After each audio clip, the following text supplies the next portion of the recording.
What's up, guys? It's the Choppahstoppah here, bringing you another narrated Pokemon Wi-Fi battle.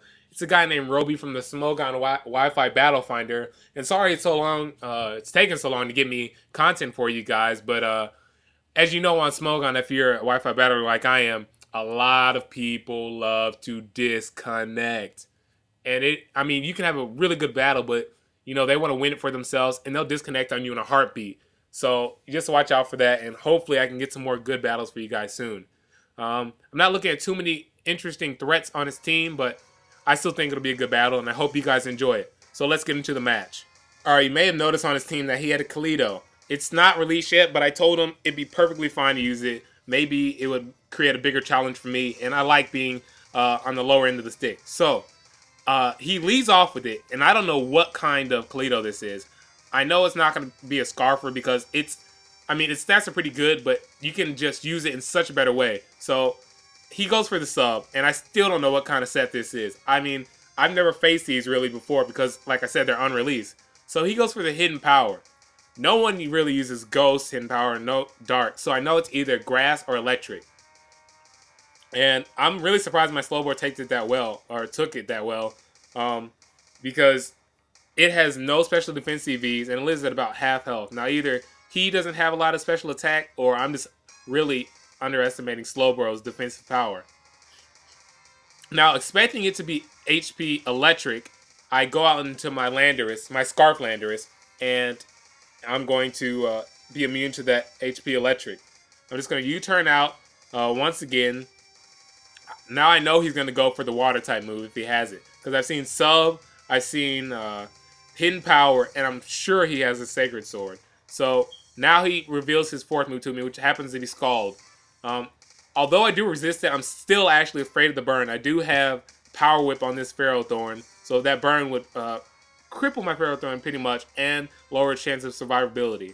Now, knowing that he can really do nothing to touch my Ferrothorn, he's going to switch out. And I didn't predict him to go into Nidoking, but I just wanted some damage on the Kaledo just in case he went into, or just in case he wanted to keep subbing up, maybe hoping for a miss or something like that, or I wouldn't kill him with my Power Whip. He goes into Nidoking. It does overhalf, so hoping he would overpredict, I stayed in. He didn't. Thank God he didn't have Fire Blast, because if he did, my Ferrothorn would have been done for. I could have easily come in and revenge killed the Nidoking, but still, I need my Ferrothorn right now, and to take out that Nidoking, and to kind of be a fodder to make sure this Kaledo doesn't set up any more subs on me. So, see, noticing the leftovers, I see that he's a bulky set, and I'm going to go into my Salamence, knowing with his moveset he really can't do anything to me. And at this point is when I kind of just like slap myself in the face, because this is the wrong Salamence. Now, of course, you look at the screen wouldn't know that because you don't see the movesets, but I have a mixed Salamence that I love to use. It has Dragon Dance, Fire Blast, Earthquake, and Outrage with a Lumberry. And it is the perfect set because it counters the Ferrothorn easy switching like you saw there. Because I had a full physical. That was actually Salamence for a rain team with Aqua Tail, which you really never see. It's very rare. I've never seen anyone that uses it besides me. So, yeah, it was a bad, I guess, Pokemon to have on my team at that point because it completely got walled by the Ferrothorn.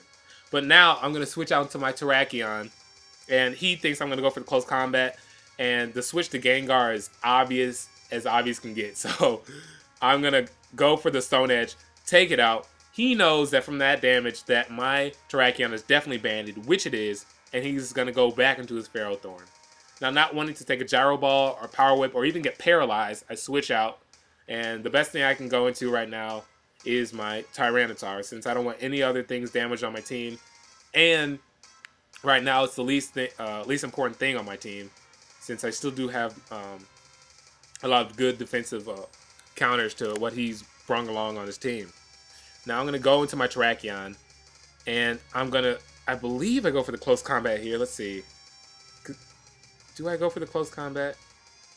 Because I know he doesn't have that Gengar anymore, so I can go for it. But I don't know if I went for the Stone Edge or what. But I end up going for the close combat. And it does a ton to this Latios. A ton. That is Terrakion's sheer power. And this is a max speed Terrakion. I prefer the max speed just so I know there's like a speed tyrant thing that I'll be able to win it if the other opponent is adamant, and I'll be able to take out their opposing Terrakion. I tend to run max speed on everything over power because, hey, if you can get your strike off first, then that may kill them before they can even attack. So, you know, that's just my thought process. But he's going to go for the sidekick, and with the previous damage, I thought I could take another one, but he ends up getting a lucky crit. I really don't complain when crits happen. Yeah, they suck, but it's part of the game, so you really just shouldn't whine about it. But now I'm going to go into my Landorus. I'm going to go for the U-turn, and I know that he'll get switch initiative, but I really need a good switch into my Salamence here, because it does not like to take hits, and it really has no form of recovery on it. So I'm going to go into that right now. I'm going to go for the Dragon Dance. Again, just prematurely, really. I know that if he wants to like Leech Seed me or T-Wave me, I do have the Lumberry, so I will be okay in that sense. But I just want to get as much damage on this Ferrothorn as I can.